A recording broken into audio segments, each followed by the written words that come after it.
Reels वाली बहू। प्रज्ञा को रील्स बनाने का बड़ा ही क्रेज है और वो दिन भर रील्स बनाती रहती है। खाते पीते घूमते फिरते घर में कॉलेज में रील्स बनाने के कारण प्रज्ञा पूरे कॉलेज में हाईलाइटेड है। जहाँ उसकी रील्स सभी को पसंद आते हैं, वहीं मनीषा चिंता में डूबी रहती है। एक रोज जब खाते हुए प्रज्ञा रील्स बना रही होती है, तब मनीषा कहती है, एक मिनट भी चैन नहीं है इस लड़की को।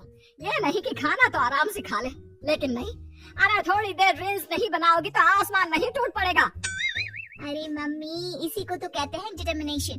तुम नहीं समझोगी ये सब। भगवान, इस लड़की को सद्बुद्धि दे। जा देखो तब टेढ़ा बाका मुंह बनाती रहती है। मनीषा की बात का प्रज्ञा पर जरा भी असर नहीं होता और वो खाते खाते रील्स बनाती रहती है। दिन बीतने लगते हैं और देखते देखते प्रज्ञा का कॉलेज भी खत्म हो जाता है। आए दिन कोई ना कोई मनीषा को प्रज्ञा की शादी करवाने का सुझाव दे जाता है। सब ठीक ही कहते हैं, प्रज्ञा की शादी कर देनी चाहिए। अपने घर के काम काज में व्यस्त हो जाएगी तो खुद ही ये रील्स और नाच गाना बंद हो जाएगा।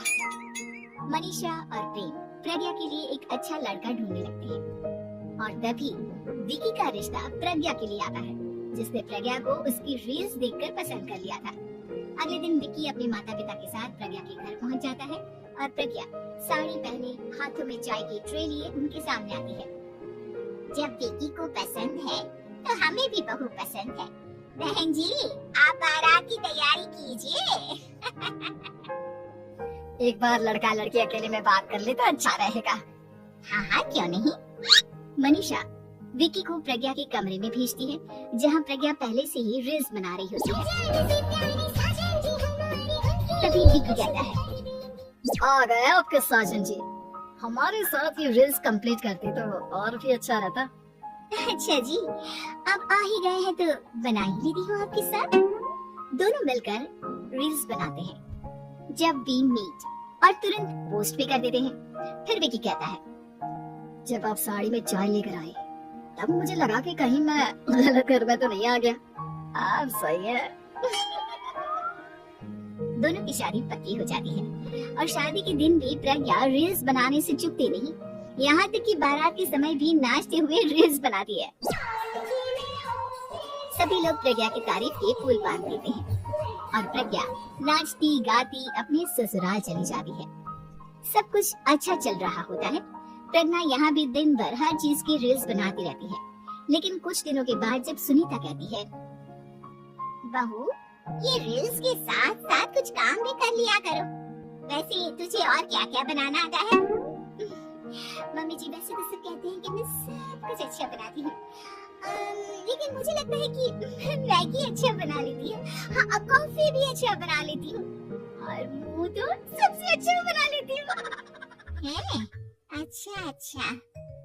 सुनीता अपना माथा पकड़ लेती है और कहती है, बहू, कुछ खाना बनाना भी सीख लेती हूँ। मम्मी जी, मैं लंबी प्लानिंग कर रही हूँ। जल्दी ही मैं इतनी फेमस हो जाऊंगी कि मुझे पैसे मिलने लगेंगे। हम दोनों सास बहू राज करेंगे, राज। नौकर काम करेंगी और लोगों की तो लाइन लगेगी हमसे मिलने के लिए। तेरा दिमाग खराब हो गया है क्या बहू? हंसी मजाक तक ठीक है, लेकिन इस तरह घर नहीं चलते। जितना जल्दी हो इस घर के तौर तरीकों को सीख लो। प्रज्ञा मुंह घुमाकर चली जाती है और तुरंत उसी वक्त एक रील बनाती है। ये देख सुनीता का गुस्सा 7वें आसमान पर चला जाता है और विकी के घर आती ही सुनीता उसे सब कुछ बताती है। विकी भी अब प्रज्ञा की इन हरकतों से परेशान हो जाता है। तुम टेंशन मत लो मम्मा, मैं देख लूंगा। विकी कमरे में जाता है तो देखता है कि प्रज्ञा रील्स बना रही है।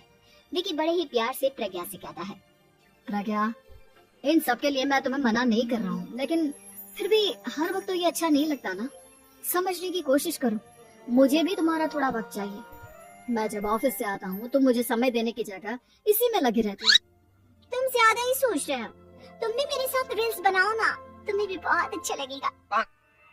तुम्हें इज्जत से कोई बात समझ में नहीं आती क्या? दिमाग खराब हो गया है तुम्हारा इस चकाचौंध से। अगर तुमने अपना रवैया नहीं बदला तो मैं तुमसे दूर चला जाऊंगा। तुम ही रिश्ता लेकर आए थे, मुझे लड़कों की कमी नहीं थी और ना आज है। विकी दरवाजा पटक कर चला जाता है। धीरे धीरे विकी प्रज्ञा से दूर होता जाता है। एक रोज मनीषा प्रज्ञा के ससुराल उससे मिलने जाती है। तब सुनीता उससे कहती है, बहन जी अब आई हैं तो कुछ दिन यहाँ रहकर जाइएगा, आप ही का घर है। हाँ मम्मी, बहुत दिन हो गए तुम्हारे साथ एक भी रील नहीं बनाई मैंने। प्रज्ञा तुरंत अपने फोन में रील्स ऑन कर लेती है। ये सब मुझसे नहीं होता, तेरा ये भूत अभी तक नहीं उतरा क्या? बहन जी आप कुछ कहती नहीं क्या इसे? जब आप ही कुछ नहीं कर पाई तो मैं कर ही क्या सकती हूँ, सास तो वैसी ही बदनाम है। शाम को घर की लाइट चली जाती है और मनीषा प्रज्ञा से कहती है, मेरे घुटनों में बहुत दर्द हो रहा है, तू लाइट का कुछ इंतजाम करना बेटा। अच्छा कैंडल जला देती हूँ मम्मा। प्रज्ञा गाते हुए कैंडल जलाती है और खिड़की के पर्दे के पास रख देती है।